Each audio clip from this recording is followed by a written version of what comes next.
Hi. I hope you're doing well. This is a reminder that you don't have a class tomorrow. You don't need to come to campus, but you have an activity, the multiple intelligence activity.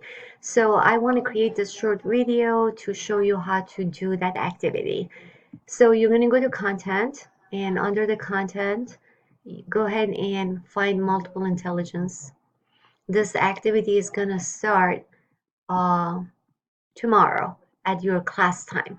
You can go ahead and read what multiple intelligence is all about in here. And then there are 4 videos. Go ahead and watch these videos. And once you're done with watching, I'm sorry, 3 videos. Once you're done watching these 3 videos, go ahead and click on the multiple intelligence test and survey. Okay, once you start open this, the survey is questions where you have to answer anywhere between 1 to 5, with 5 being you strong, that statement describes you exactly like that, and 1 would be the least that is explains your behavior. So when, for example, I pride myself on having a large vocabulary. So for me, that's like somewhere in the middle. I'll be choosing that. Using numbers and numerical symbols is easy for me. That's easy for me. I'm a numbers person, but not that much. So I kind of go ahead with 4.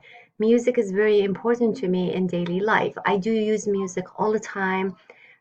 So that also, but not to a point where I can't live without. So I'm also going to choose 4.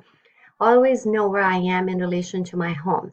That kind of like I'm very bad with directions, and I'm really bad knowing, where I am in terms of north south. So that least describes me. So I'm going to kind of go with 2. I consider myself an athlete. That is a 5 because I'm extremely physical and I work out all the time. So that's how you're going to take all this tests. Once you're done with the test, you go ahead and click on Find My Strengths.